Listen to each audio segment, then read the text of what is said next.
السلام عليكم ورحمة الله تعالى وبركاته. صوب وقبوجكنا مسلم محمد وسلسيال ليك يمتكن يوتيوب كسيادة ليك كسو دوادا ورركي وقدام بي دقالك كسوعة يوكرين.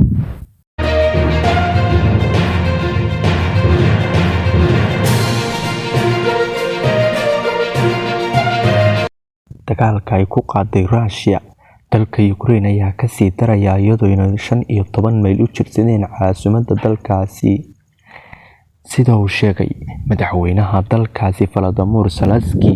waxa uu sheegay inuu qadka kala xiriiri doono dhiggiisa Ruushka Volodymyr, waxaana sheegay inuu kala hadli doono inuu ka tanaasuli doono haddii ammaangeliyo buuxda uu helo xubinnimadii uu ka doonayay NATO sida uu hadalka u dhigay. dhanka kale madaxweynaha Mareykanka oo khudbad jeediyay 45 daqiiqo qaadatay ayaa waxa uu sheegay inaysan ku dhiman doonin wiil Mareykan Ukraine. sidoo kale xoghayaha NATO ayaa wuxuu sheegay inaysan geli doonin dagaalka ka soconaya Ukraine iyo Russia, sidaa darteedna ay difaaci doonaan dalalka xubinta ka ah NATO.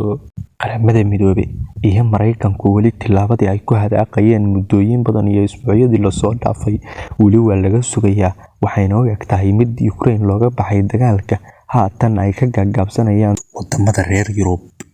gaashaanbuurta NATO iyo Mareykanku waxay u ballan qaadeen Ukraine haddii ay Russia duulaan ku soo qaadeen inay xunaqabateen aysan ka soo kaban saari doonaan inay difaaci doonaan alaanka haddeena lama hayo wax xagga reer Yurub ka imaan ma noqotay. waxaa la wada ogsoon yahay arrintan inay ka warwareeganayaan Mareykanku wadamo badanna aysan ku raacsanayn oo ay u horeeyaan Shiinuhu.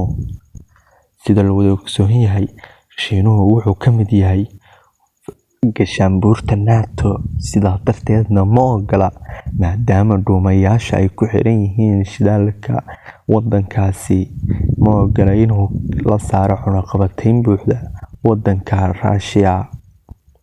si la wada ogsoon yahay waxay u soo jirsadeen haatan magaalo madaxda wadanka Ukraine ciidamada Russia 15 mayl iyagoo waqti kasta geli kara wadankaasi gudihiisa, waxayna doonayaan iyadoo dagaal xoog la dhicin inay si degan ku qabsadaan magaalo madaxda dalkaasi iyagoona markaas ka dhigaya Ukraine inay isdhiibto ku qasbaya, sidaa darteedna ay ka tanaasusho gabi ahaanba codsiyadii iyo xubinnimadii ay ka goobaysay gaashaanbuurta NATO. sidoo kale madaxweynaha Russia Vladimir Putin wuxuu sheegay inay wadamo badan ka maqan dhul badan inuu ka maqan yahay oo macalla sheegay inay ka haystaan wadanka Turkiga andhehe. maqribnimadii shalay garoonka diyaaradaha ee Talaado ay qabsadeen ciidamada Ruushka ayaa dib waxay ula wareegeen habeennimadii xalay ciidamada Ukraine, ayagoo ciidamada Ukraine sheegay inay halka ku burburiyeen taangiyada gantaalada xambaaraya. sidoo kale diyaarado 7 diyaaradood ay soo rideen ay ku jireen diyaaradaha helicopterska Ruushku waxa uu sheegay inay adeegsan doonaan hubka nuclear-ka ama hubka culus sida daran wax u gumaada haddii dagaalka ay faraha la soo galaan gaashaanbuurta NATO. waxaana sheegay inuusan bartilmaameedsanaynin meelaha dadka rayidka ay ku badan yihiin, waa sida uu hadalka u dhigay. gaashaanbuurta NATO iyo Mareykanku waxay 7 isbuuc ka hor ku daabuleen halkaas ciidamo ay isaga dhigayeen inay Ukraine ku garab istaagi doonaan dagaalku markuu bilowdayna meel ay ka baxeen walwaaye ciidamadaasi alaanka haddeerana kama ay howlgelin. Ukraine waxay codad u fidinaysaa wadamada Qatar, Imaaraadka, Greek iyo Hindiya, Pakistan. waa dagaal ishiisa aan loogeyn iyo halka uu kusoo gabagaboobi doono dagaalkani, balse waxay dadku ku qiimeynayaan dagaalkii saddexaad. hase yeeshee Russia ma ay doonaysa dagaalkan inuu sii daba dheeraado maadaama cunaqabateyn ay uga imaan gadhay sidoo kale dhaqaale yari baahsan.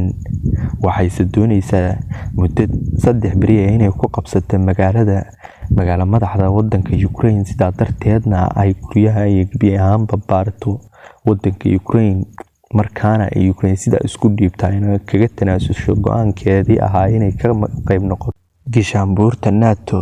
Moscow oo dagaalkani kusii dheeraado wuxuu gebi ahaanba dhaqaale yari baahsan u geysan doonaa xagga ilaha dhaqaalaha maadaama ay tahay ilaha shidaalka Mooska.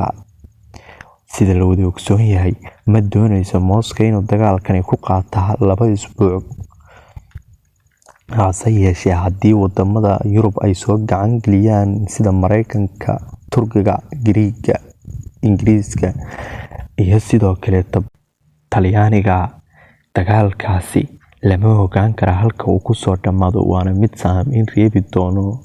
sidaa darteed halka uu kusoo dhamaan doono lama ogaan karo waana dagaalka laga cabsi qabo haatan inuu qarxo. halse yeeshee Mooska ma danaynaysa dagaalkaasi inuu qarxay, wax walbeeto waxay rabtaa inay libinto ayada yeelato. sidaa darteedna waxay hadda ka aragtaa fursad Ukraine oo ay ku tala jidhay inay macaasimadeeda qabsato. sidaa darteedna ay isku dhiibtay Ukraine. Russia iyo gaashaanbuurta NATO waxay soo kala dhexgalay khilaafku 2004 markii ay gaashaanbuurta NATO ku biireen wadamada xubinka ahaa Warsaw iyo sidoo kale NATO. gaashaanbuurta NATO waxay wada galeen heshiis siyaasadeed 1991 markay burburtay isbahaysigii Warsaw ee uu dhisay Midowgii Soviyeeti, waxayna ku heshiiyeen inay ka wada shaqeeyaan dhanka ammaanka, horumarka, dimuqraadiyadda. ay burburay gaashaanbuurtii Warsaw waxaa wada heshiiyey gaashaanbuurta NATO iyo sidoo kale Russia, waxayna ku heshiiyeen inay ka qaadato Russia heshiisyada siyaasadeed iyo sidoo kale midka amniga gaashaanbuurta NATO. laakiin markii ogaatay Russia inay ku biirayaan dowladihii qaybta ka ahaa gaashaanbuurtii Warsaw ee geeska bariga Yurub, ayay waxay qaadatay go'aan ah inay ka baxdo heshiiska ay la gashay gaashaanbuurta NATO, iyadoo halkaa kasoo bilowdeen 2004 isku dhici gaashaanbuurta NATO iyo sidoo kale Russia. waxay ka carootay sida ay u dhulballaarsanayso gaashaanbuurta NATO, siiba kaaga darani ay dowladihii ay xubinta ka ahayd ee gaashaanbuurta Warsaw loo oran jiray ee looga soo horjeeday ay ugu biirayaan gaashaanbuurta NATO. waana tan maanta ku kaliftay inay Ukraine weerarto oo ku biiraysa xubinna ka noqonaysa gaashaanbuurta NATO.